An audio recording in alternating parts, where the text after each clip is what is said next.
Bismillahirrahmanirrahim. Alhamdulillahirabbil alamin wa bihi nasta'inu 'ala umuri dunya waddin. Wassalatu wassalamu ala sayyidina Muhammadin wa ala alihi wa sahbihi ajma'in. Rabbi shrah li sadri wa yassir li amri wahlul 'uqdatam min lisani yafqahu qawli.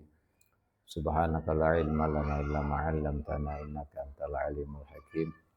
Wa tub 'alaina innaka antat tawwabur rahim. Amma ba'du. Faqala al-mu'allif rahimahullahu ta'ala wa nafa'ana bihi wa bi'ulumihi wa bi'ulumina fid dharain amin ya rabbal alamin. Ila anqal wa yahrumu bihi ma yahrumu bil janabah. Kemarin sudah kita bahas bersama tentang masalah haid yang termasuk nomor 3 daripada hal-hal yang mewajibkan mandi adalah haid. Kemarin sudah dijelaskan. Maka berkaitan dengan ini, pengarang kitab ini ingin menjelaskan, meneruskan karena bahasannya atau pembicaraannya tentang masalah haid, maka kemudian disinggung secara khusus apa-apa yang tidak boleh atau dilarang bagi orang yang sedang haid. Nah, beliau inginnya meneruskan seperti itu karena ini masalah bahasanya sesuatu yang mewajibkan mandi yang nomor 3 adalah haid, maka beliau juga berbicara tentang apa-apa yang berhubungan dengan haid, termasuk hal-hal yang dilarang bagi orang yang sedang mengalami haid. Beliau berkata wa yahrumu bihi ma yahrumu bil janabah. Lan haram bihi kelawan sebab haid opo ma perkara yahrumu kang haram opo ma bil janabati sebab junub.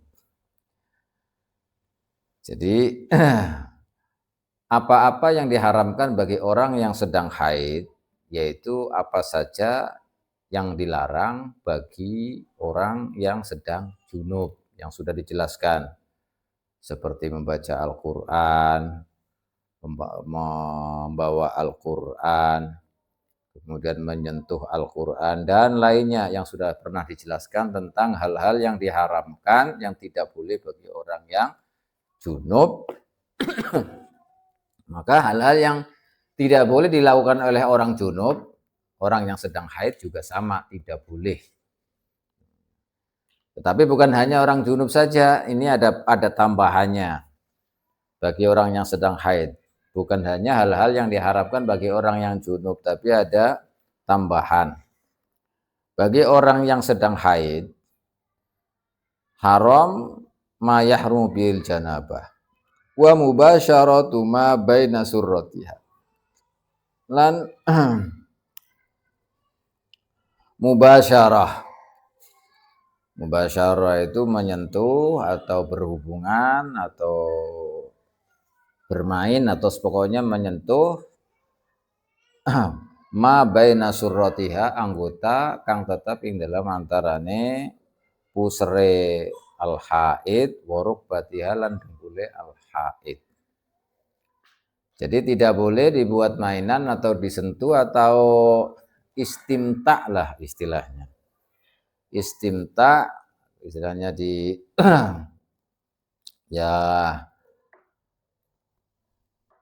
bukan hubungan suami istri tetapi bermain-main atau istimta. Jadi istilahnya apa kalau bahasa kita istimta itu? Ya bersenang-senang dengan antara anggota di antara pusar dan lutut. Itu ada batasan-batasannya. Di atas itu, di atas pusaran sampai ke atas tidak apa-apa. Di bawah lutut sampai ke bawah tidak apa-apa. Tapi di antara itu tidak boleh, haram hukumnya. Mubasyaratu ma baina surratiha wa rukbatiha. Nih, wakila la yahrumu. Wakila lan tindawaken apa ngene, la yahrumu ra haram apa ghairul wat'i, selain wat'i. Ada kaul yang dhaif atau qil, boleh misalnya dibuat senang-senang antara pusar dan lutut itu selain yang tidak boleh hanya wati saja. Kalau selain wati itu boleh. Nih. Tapi yang pertama itu yang kaul mu'tamad yang tidak boleh. Tapi kaul yang tidak mu'tamad, kaul yang dhaif, waqila itu boleh. Yang diharamkan hanya al-wat'i.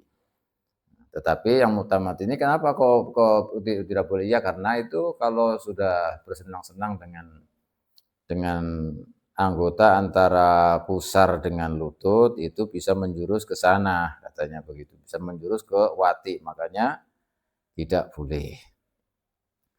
Ini kayak istilahnya kayak sengkeran kalau bahasa Jawa. Jadi ini rambu-rambu memang di antara situ, kalau sudah sampai ke situ yang kau nanti akan terjebak istilahnya. Maka disitulah kemudian tidak boleh. Tapi ada qil yang memperbolehkan, yang haram itu hanya wati saja. Kalau wati itu nanti ada ada hukumannya, di samping haram itu nanti juga disunahkan sedekah dengan 1 dinar misalnya. Tapi ya itu ada keterangan itu karena ada hadis idza waqa'a ar-rajulu ahlahu wa hiya haid in kana daman ahmar falyatasaddaq bi dinar wa in kana asfar falyatasaddaq bi nisfi dinar. Ini hadis riwayat Abu Dawud dan Hakim dan disahihkan oleh Imam Al-Hakim.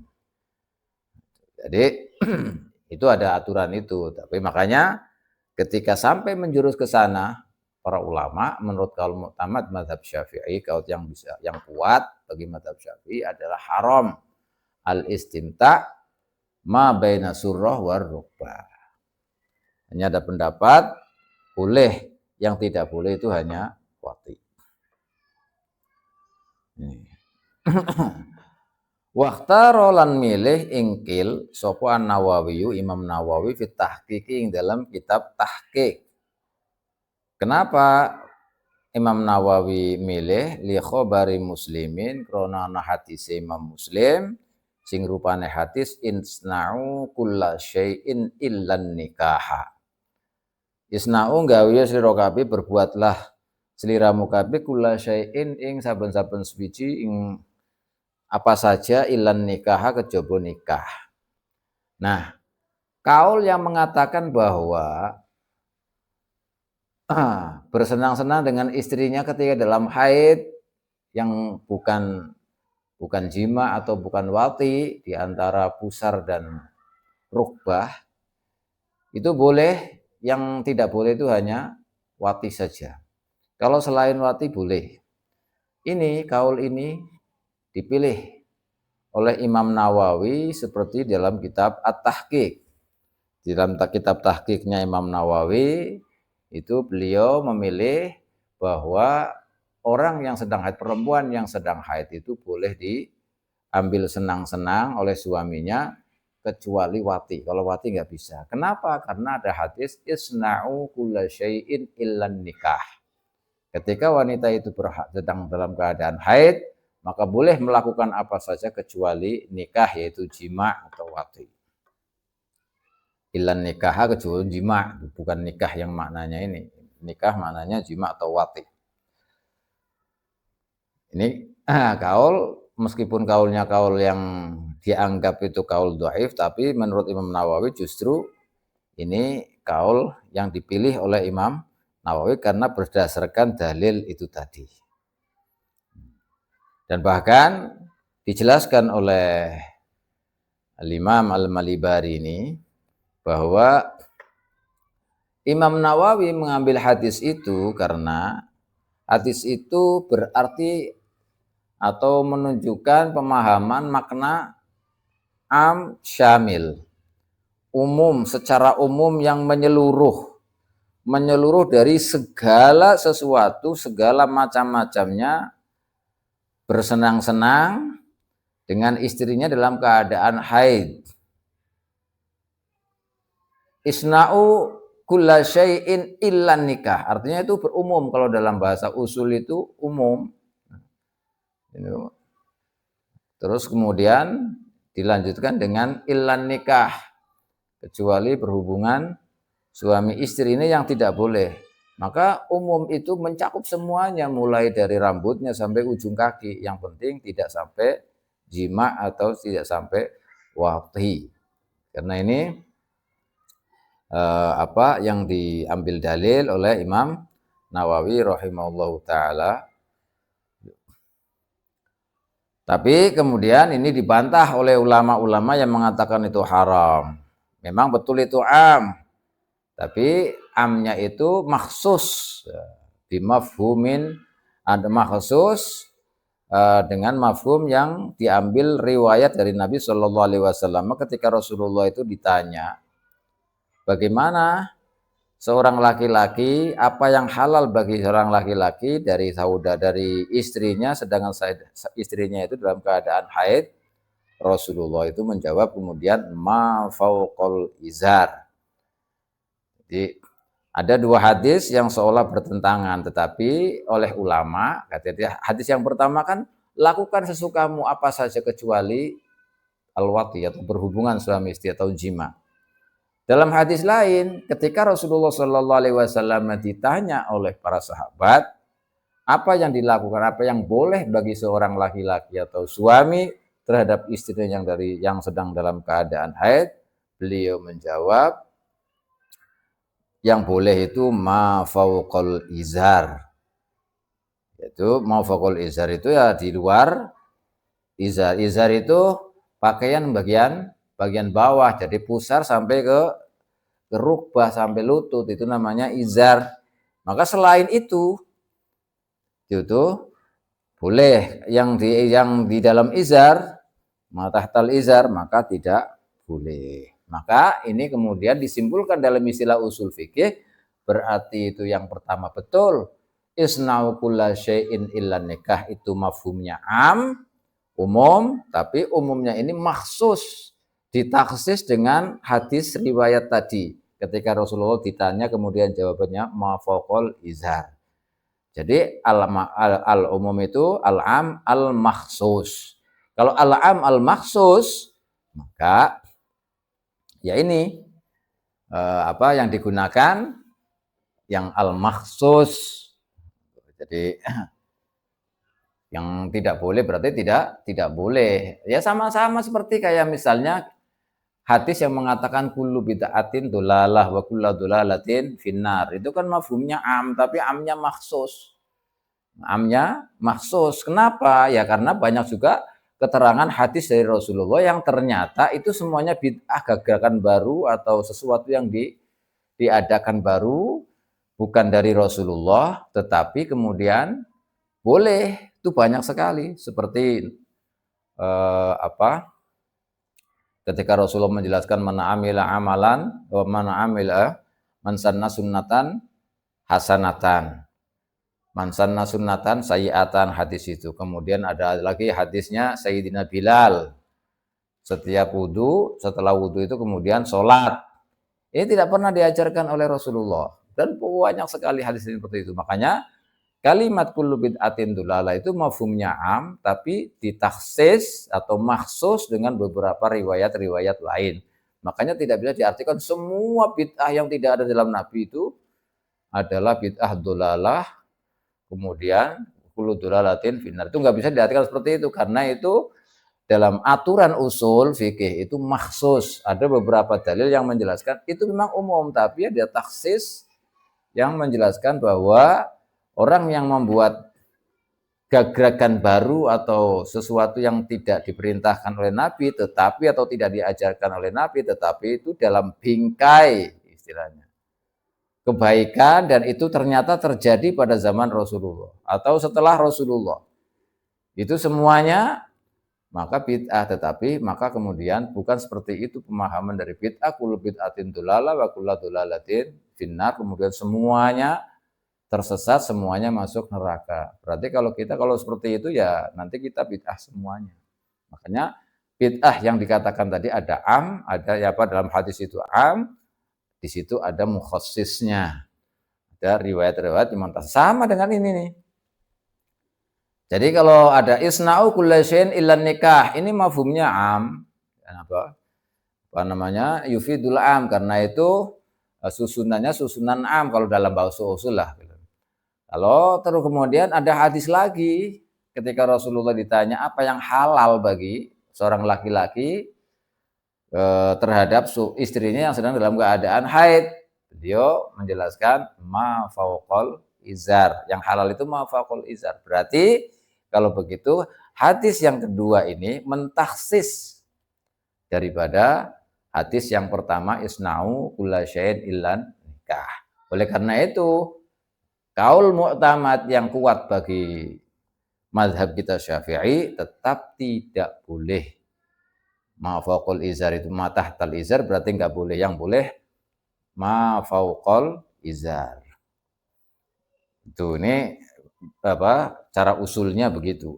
Nah, kalau sudah begitu kita tahu bahwa bagaimana ya kita apa mengetahui hukum bagaimana bersenang-senang dengan istrinya apa di antara di antara pusar dan lutut ya, itu tidak boleh menurut kaul al-mu'tamad. Hanya ada qil tadi yang dipilih oleh Imam Nawawi yang boleh karena berdasarkan hadis isna'u kulla syai'in illan nikah. Nah, ini. Wa idzan qata'a lan ing dalam ari kalane pegot, pedot, mandek, mampet apa damuha. Getih haid. Nah, sekarang kalau misalkan orang yang sedang berhaid ini, sedang haid perempuan. Darahnya sudah keluar, tidak keluar lagi. Nah, ini dulu sudah saya jelaskan untuk mengetahui bagaimana darah haid itu berhenti atau masih keluar. Ini untuk mengukurnya benar-benar berhenti itu adalah oleh ulama dijelaskan berbeda antara yang sudah pernah hubungan suami istri, yang sudah menikah, sudah berhubungan suami istri, dengan orang yang belum pernah berhubungan suami istri. Kalau orang yang sudah pernah berhubungan suami istri, maka batasnya sekira ketika duduk jongkok, anggota yang kelihatan itu kan zohir. Maka ketika dimasukkan kapas itu, sampai anggota yang di situ tidak kelihatan ketika berjongkok, kapas itu misalnya keluar dengan keadaan bersih, tidak ada bercak-bercak, maka itu berarti darahnya sudah mampet, artinya sudah berhenti. Ini untuk yang sudah pernah berhubungan istri. Kalau keluarnya itu masih ada bercak-bercak, berarti belum inqita', belum berhenti. Tetapi kalau perempuan yang belum pernah berhubungan suami istri, maka batas-batasnya ya anggota zohir, yaitu apa? Karena nggak mungkin karena berbeda kan, maka darahnya itu ketika keluar yang anggota luarnya itu, makanya ini khusus perempuan itu mesti tahu hal-hal yang seperti ini.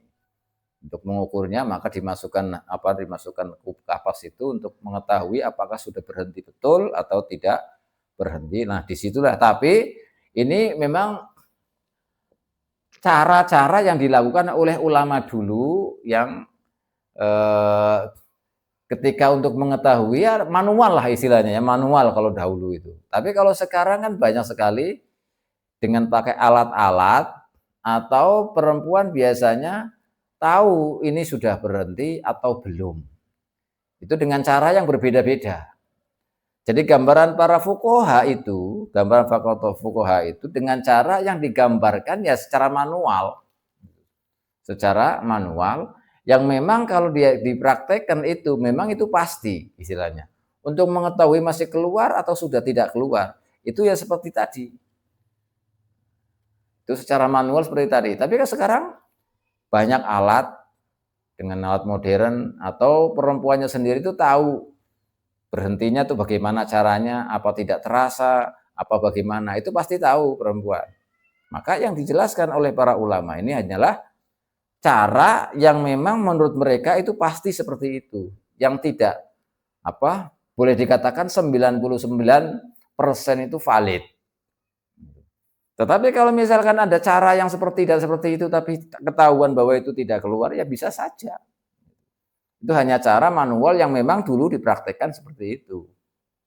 Ini hanya, jadi dalam kitab itu memang dijelaskan seperti itu. Yang dijelaskan dalam kitab-kitab itu seperti untuk mengukur apakah itu darahnya sudah ingkito, apa belum ingkito, itu ya seperti tadi caranya. Nah, sudah berhenti atau belum, ya itu tadi caranya seperti tadi. Makanya ini jangan sampai hal-hal seperti ini bagi perempuan tidak tahu, harus tahu karena ada hukum tersendiri nanti. Nah, kalau misalnya darah haidnya sudah berhenti, maka bagaimana? Halal mongko halal. Halal. Nah, kalau sudah berhenti ini yang halal, ada yang halal. Laha kadue haid apa sing halale qoblal ghusli dalam sadurunge adus, apa sing halal saumun. Puasa. Jadi kalau darah sudah berhenti tetapi belum mandi, nah, misalnya, maka halal bagi orang yang haid baru berhenti nih, belum sempat mandi, misalnya puasa halal, boleh. Nah kalau Ramadan malah wajib, kan? Artinya tidak haram, wajib. Kalau Ramadan kan bulan wajib, berarti puasanya wajib. Kenapa ya? Karena asal muasal atau asli daripada penyebab haramnya atau tidak bulannya puasa dan kemudian sholat itu guys, yang seperti yang dijelaskan itu. Penyebab utamanya adalah haid dan kenyataannya haidnya haidnya sudah tidak ada. Darahnya sudah berhenti. Maka ya berarti haidnya sudah berhenti. Meskipun belum mandi tetap halal atau boleh berpuasa. Kalau Ramadan ya harus puasa. Nah, ini. Terus ini yang halal masalah puasa. Walaupun belum mandi. Lawatun oraku halal wati. Kalau sudah berhenti darah haidnya tapi belum mandi, puasa boleh. Tapi kalau wati tidak boleh. Tetap tidak boleh diwati di hubungan suami istri, tetap tidak boleh. Bab apa dalam ayat itu? Wala taqrabuhunna hatta yadhun. Wa idza tatahharna fa'tu. Itu ayatnya itu. Jadi tidak boleh kita mendatangi atau berdekat-dekatan dengan, atau ya bahasa kita ya kalau namanya hubungan suami istri lah, kalau namanya suami istri itu tidak boleh kecuali mereka sudah yathur, sudah suci. Artinya suci bukan hanya darahnya tidak keluar, tapi suci artinya berarti sudah mandi. Kalau belum mandi berarti belum boleh. Tapi ini ada perbedaan pendapat. Ada perbedaan pendapat ini. Khilafan nulayani 5 maring perkara bahasa kang bahas ing mas apa al-allamatu wong sing banget alime al-Jalalus Suyuti rupane al-Imam Jalaluddin As-Suyuti rahimahullahu taala. Nah, pendapat tadi berbeda dengan apa yang telah dibahas oleh Imam Suyuti. Kalau Imam Suyuti tidak apa-apa walaupun belum mandi, kata beliau. Menurut penyelidikan beliau, gagasan beliau, pendapat beliau, bahwa seorang wanita yang sudah berhenti darah haidnya belum mandi, menurut Imam Suyuti itu boleh diwati, tapi menurut jumhur, menurut pendapat-pendapat lain yang mu'tamad ya tidak boleh. Kenapa? Karena ayatnya jelas, wala taqrabuhunna hatta yadhun. Tuh. Tapi menurut Imam Suyuti itu tidak apa-apa boleh. Nih, ya, kita tahu bahwa hal-hal yang diharamkan atau tidak boleh dilakukan oleh orang yang sedang haid adalah apa-apa sama dengan kayak orang yang sedang junub. Ditambah tidak boleh kita bersenang-senang dengan istrinya itu antara pusar dengan lutut. Menurut kaul mu'tamad. Kalau menurut Qil atau kaul yang Al-Mukhtar, Imam Nawawi dalam kitab At-Tahqiq itu tidak apa-apa. Yang tidak boleh hanya wati saja. Karena ada dalil isna'u kulla syai'in illa nikah. Tapi penjelasan ini tadi seputar ini masuk dalam masalah istilah usul fikih. Ya, kemudian sehingga kesimpulannya bahwa mayoritas ulama atau jumhur ulama atau yang muktamad daripada madzhab kita Syafi'i tetap tidak boleh antara pusar dan lutut. Sudah, ini masalah haid sudah selesai. Warabi'uha. Utawi nomor papate arba'ah sing terakhir, yang terakhir dari hal-hal yang mewajibkan mandi. Sebab-sebab yang mengharuskan kita ini mandi wajib. Yang nomor 4 iku nifasun nifas. Nah, ini nifas. Kita harus mengetahui nifas. Aing kita tegese pegote nifas, mampete nifas. Kalau nifas sudah selesai, ini harus mandi. Karena nifas termasuk salah satu daripada hal-hal yang mewajibkan mandi. Jadi perempuan tadi kan haid. Haid juga setelah haid wajib mandi. Nifas juga sama, setelah nifas selesai juga wajib mandi. Nah, nifas itu apa? Nifas itu apa? Wa huwa utawi nifas iku damu haidin. Iku dam haid. Darah haid mujtami'in kang kumpul. Yakhruju kang metu apa dam metune ba'da faraghi jami'ir rahmi ing dalam sawise kosonge sekabiane rahim. Ini harus kita tahu.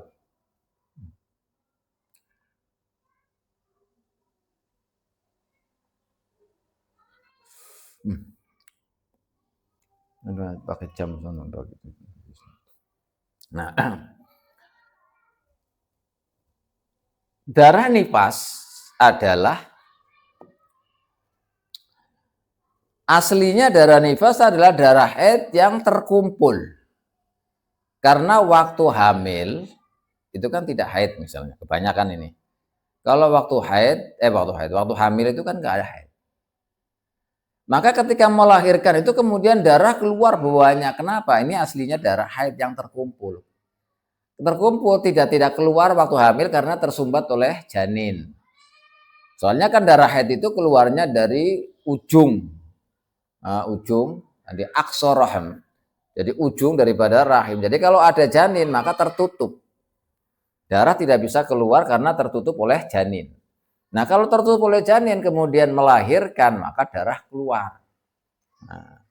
Nah, ketika keluar anak itu keluar maka darah haid tadi yang aslinya darah haid yang terkumpul tadi kemudian keluarnya setelah rahimnya itu kosong.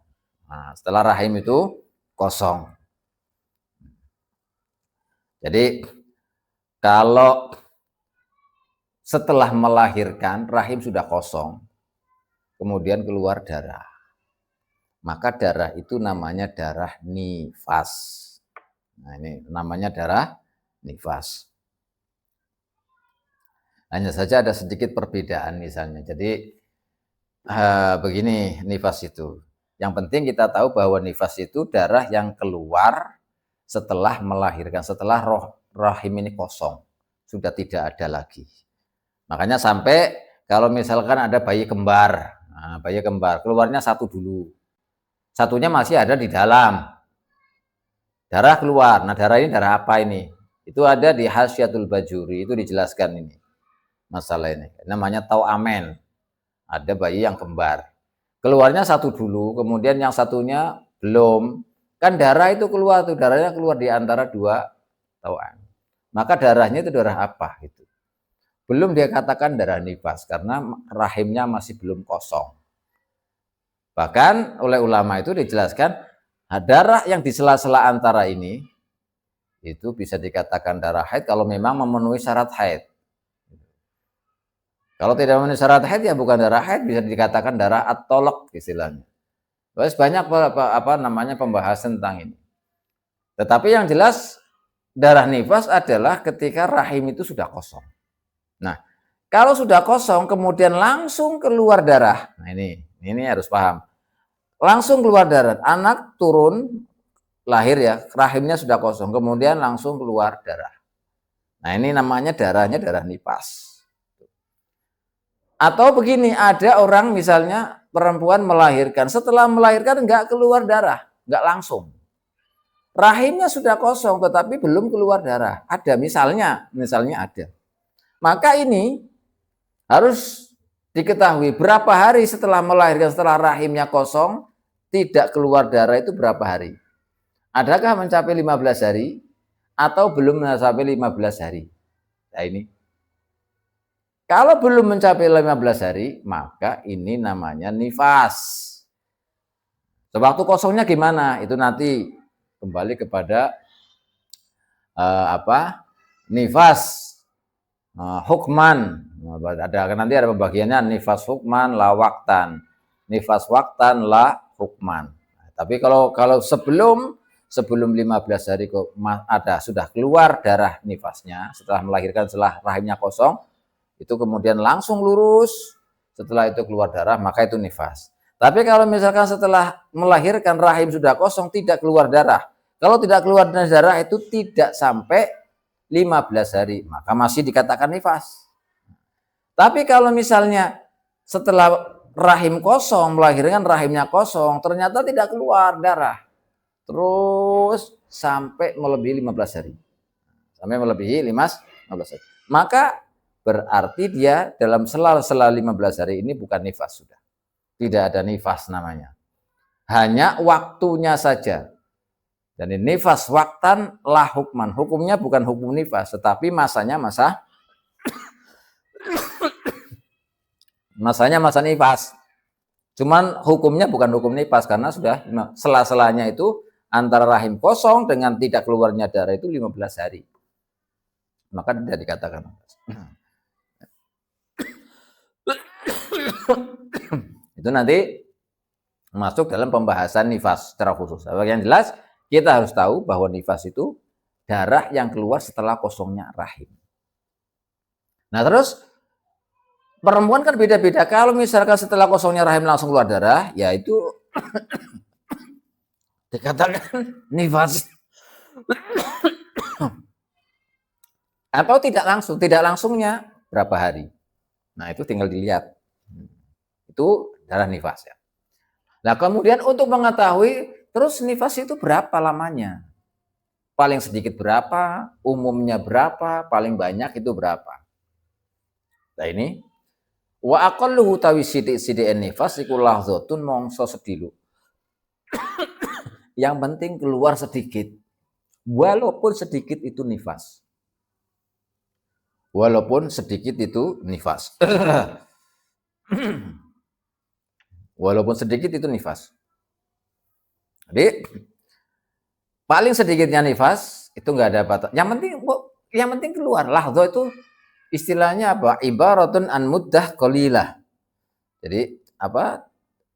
Isyarat bahwa lahzo itu ya bisa kita artikan pokoknya masa yang sebentar. Yang penting sedikit, yang penting keluar. Maka itu namanya nifas. Itu paling sedikit. Wa ghalibu utawi kaprah nifas arbauna itu 40. Apane yauman dinanya. Yang paling umum biasanya itu 40 hari umumnya. Wa aksaruhu utawi akeh nifas situna iku swidak apane yauman dinanya. Jadi begini, nifas itu paling sedikit tadi lahdoh. Umumnya 40 hari. Yang paling banyak itu 60 hari, 2 bulan. 60 hari lah. Nah, kalau tadi misalnya ada peristiwa nih nifas, setelah melahirkan rahim sudah kosong, keluar terus, sampai ada misalkan sampai 40 hari ya sudah itu berarti nifas semuanya. Atau dari mulai sejak melahirkan rahim kosong sampai 60 hari. Nah, berarti ini mencapai 60 hari, berarti sudah semuanya nifas. Ini kalau lurus terus ya.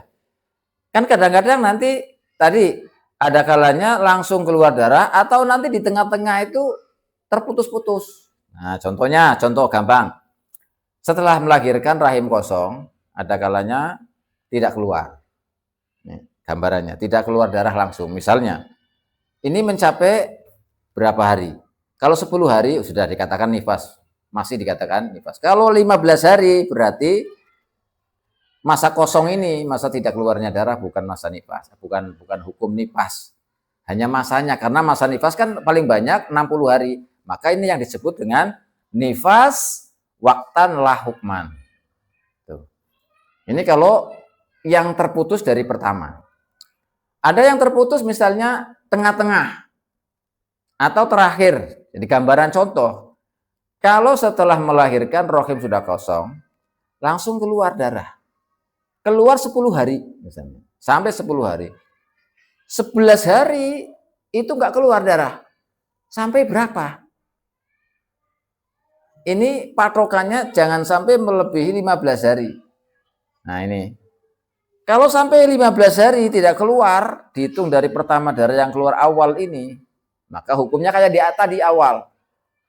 Masa suci, berarti ini bukan bukan hukum nifas kalau sampai 15 hari lebih. Sampai melebihi 15 hari dan ke atas itu. Kalau sampai 15 ke atas, maka itu nifas waktan la hukman. Terus hukumnya bagaimana? Harus dilihat kembali pada nanti haidnya.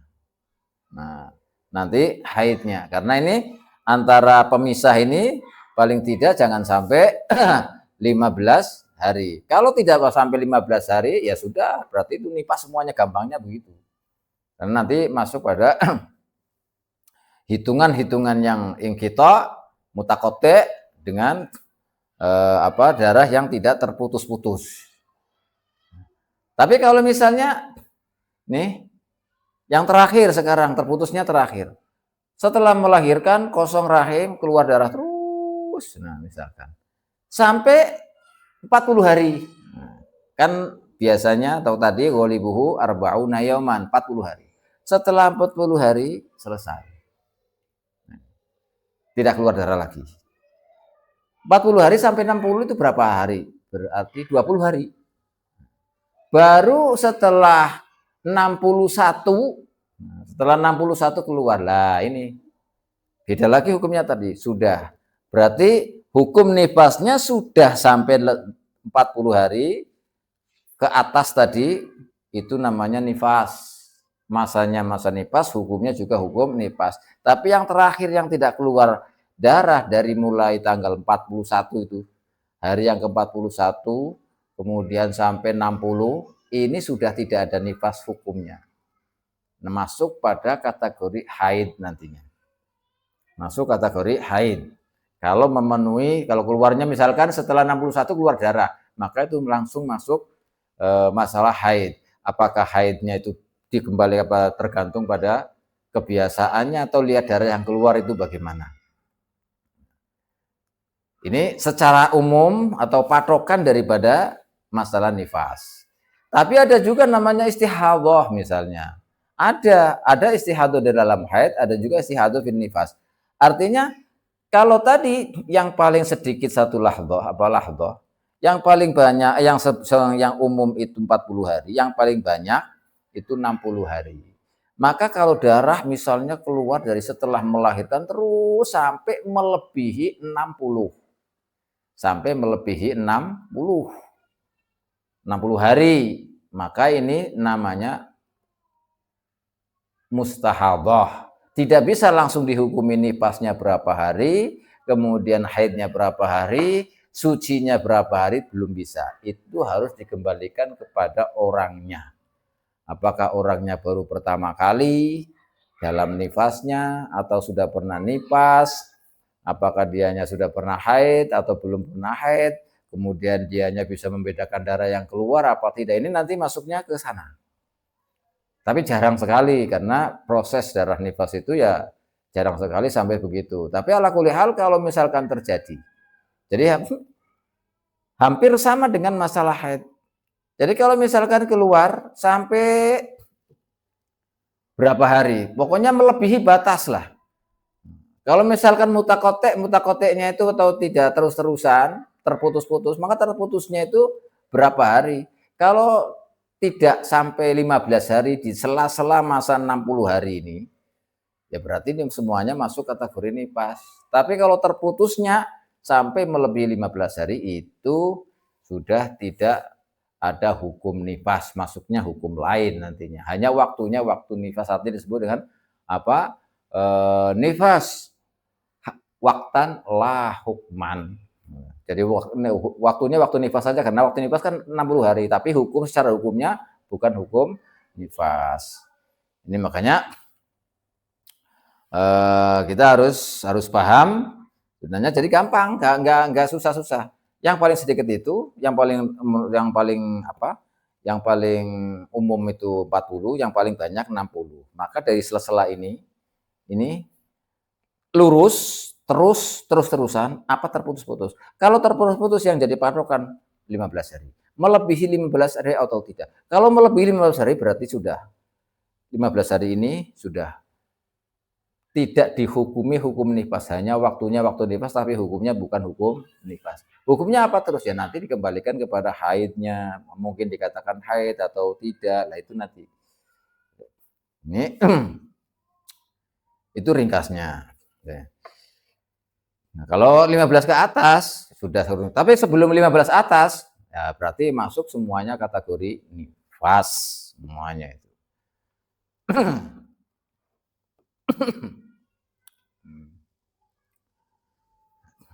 Ini harus tahu ya. Jadi patokannya seperti itu. Masalah nifas. Nah, ini lagi-lagi tadi menjelaskan tentang yang haid, yang berhubungan dengan haid, yaitu hal-hal yang haram bagi orang yang haid. Sekarang hal-hal yang haram bagi orang yang sedang nifas. Wa yahrumu lan haram. Bihi kelawan sebab nifas opo ma perkara yahrumu kang haram. Opo ma bil haidi sebab haid. Hal-hal yang haram dikarenakan disebabkan haid kayak tadi yang diharapkan bagi orang junub, kemudian mubasyarah baina surrah war rukbah, mubasyaratu ma baina surrah war rukbah, dia orang yang haid, maka orang nifas sama. Perempuan yang sedang nifas sama. Sama hukumnya. Tidak boleh baca Quran, dan lain-lainnya dalam keadaan nifas. Nah, ini harus diingat lagi. Ini salah satu di antara atau salah satu penyebab wajib mandi. Sebab-sebab yang mewajibkan mandi adalah nifas. Selain nifas, ini sengaja pengarang kitab ini tidak menyendirikan. Ada satu lagi yang mewajibkan mandi, yaitu wiladah. Wiladah itu melahirkan. Melahirkan itu sendiri sebenarnya mewajibkan mandi. Kenapa? Karena hakikatnya keluarnya wiladah, keluarnya anak. Anak itu adalah cikal bakalnya pertamanya dari mani. Cikal bakalnya dari mani, kemudian jadi anak. Maka ketika anak itu keluar, ya itu sama saja dengan keluarnya mani, karena asal-asalnya adalah dari mani. Maka wajib juga ketika melahirkan itu harus mandi. Tetapi tidak disendirikan, artinya tidak dibagi, kan ada 4 doang yang mewajibkan mandi, tapi tidak disebutkan tersendiri. Masuk dalam kategori nifas nih. Penyebutannya itu masuk dalam kategori nifas. Warabi'uha kan nifas. Kemudian di dalamnya disebutkan wiladah juga. Tetapi tidak sendirian. Ikut nifas. Makanya beliau menyebutkan wayajibu lan wajib opo al-ghuslu adus aidon halimane wajib adus biwiladatin sebab lahiran. Walau bila balalin senajan uli lailan tanpa teles-teles. Ini apa terus apa wa ilqai alaqah, dan sebab ngetokaken alaqah. Alaqah itu apa namanya? Alaqah mudghah, geteh sak kempel, wa mudghatin, dan daging sak kempel. Nah ini Wa bimauti lan sebab matine muslim, wa bimauti muslimin lan sebab matine muslim wong sing Islam. Sebab mati, makanya mati wajib. Ghairi syahidin kang sakliyane orang sing mati syahid. Nah, termasuk daripada orang yang wajib mandi, penyebab mandi itu yaitu orang yang melahirkan, yang tadi saya sebutkan. Tetapi secara tidak mandiri. Kenapa? Karena wiladah itu begini. Kalau orang itu setelah melahirkan, perempuan setelah melahirkan, ini kan seharusnya harus mandi nih, seharusnya mandi. Karena setelah melahirkan. Tetapi setelah melahirkan itu langsung keluar darah, tidak ada sela untuk kesempatan untuk mandi, tapi langsung keluar darah. Lah ini ketika sudah keluar darah nifas namanya tadi, maka tidak boleh mandi wiladah. Haram hukumnya. Tidak boleh mandi wiladah, hukumnya haram. Kenapa? Karena saat itu sedang keadaan nifas. Maka mandi yang bersifat ibadah atau wajib itu melakukan mandi itu tidak boleh. Hukumnya haram karena namanya tala'ubil ibadah. Artinya bermain-main dengan ibadah. Soalnya dia mandi nggak ada pengaruhnya apa-apa, dia tetap dalam keadaan nifas. Jadi kalau sudah melahirkan langsung keluar darah, jangan mandi wiladah. Terus mandinya kapan? Nanti kalau sudah selesai nifas. Nah kalau sudah selesai nifas, oleh ulama dijelaskan, mandinya cukup satu. Karena dalam kaidah itu kalau ada sesuatu dua, idza stamal amroni lam yakhlif maqsuduhuma dakhala ahadumal akhar. Jadi ada kaidah bahwa ketika dua macam itu sama proses tujuannya, sama apanya sama, maka satunya masuk ke satunya, cukup satu saja. Mandi nifas boleh, mandi wiladah boleh, cukup satu mandi. Nih, makanya tidak disendirikan, hanya 4 tadi yang disebutkan.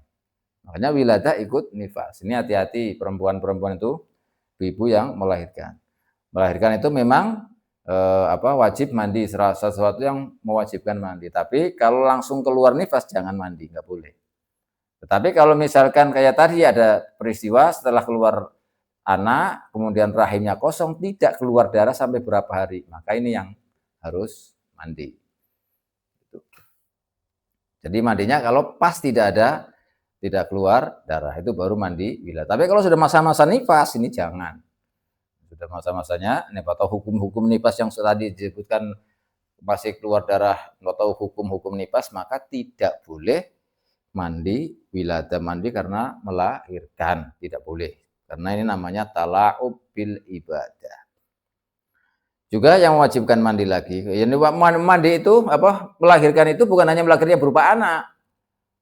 Walaupun melahirkan itu tanpa ada basah, kering. Tetap wajib mandi. Misalnya kering, tidak ada sesuatu yang keluar. Kering-kering itu misalnya. Contoh ini maksudnya ini kan namanya juga seandainya misalnya. Jadi ini walau itu isinya goyah itu ya sampai misalnya kalau melahirkan tidak ada basah-basahnya sama sekali. Atau melahirkan yang keluar itu bukan anak yang sudah berupa orang. Masih berupa daging. Berupa daging yang sudah menggumpal. Tetapi harus dipastikan bahwa gumpalan daging yang keluar itu adalah benih-benih yang akan jadi janin. Yang kemudian dikatakan biasanya itu kluron atau keguguran. Ini masih berupa darah yang sudah menggumpal yang nantinya mestinya akan jadi janin. Keluar itu juga wajib mandi. Atau yang daging yang sudah menggumpal, karena itu ada tahap-tahapan penciptaan manusia itu 40 hari ya. Dikumpulkan di rahimnya itu masih berupa darah, kemudian 40 hari kedua, kemudian 40 hari ketiga, 40 hari keempat, kemudian nafkhir roh, nah, itu kan. Nah di situ itu kemudian itu bahwa semuanya ini proses. Kalau yang keluar darah yang sudah menggumpal bakal janin, keluar wajib mandi. Atau daging yang itu memang jelas janinnya itu yang belum berbentuk atau apalah misalnya, itu juga kalau keluar keguguran berarti wajib mandi. Jadi bukan hanya yang sudah berupa anak. Juga wajib mandi lagi kalau mati. Lah ini sudah jelas. Kalau mati itu kan namanya orang yang sudah mati, sudah tidak punya nyawa, harus kita mandikan. Lah ini juga harus wajib. Wajib. Wajib memandikan orang yang sudah meninggal dunia. Tetapi orang yang mati bukan matinya mati syahid. Kalau mati syahid tidak dimandikan. Tidak dimandikan. Nah, demikian sampai di sini, insya Allah nanti kita lanjut kembali. Mudah-mudahan bisa dipaham dan mudah-mudahan manfaat bagi kita, barokah, kita dibutuh oleh Allah Subhanahu wa taala, pintu dunia dan pintu akhirat. Amin Allahumma amin. Wallahu a'lam bishawab.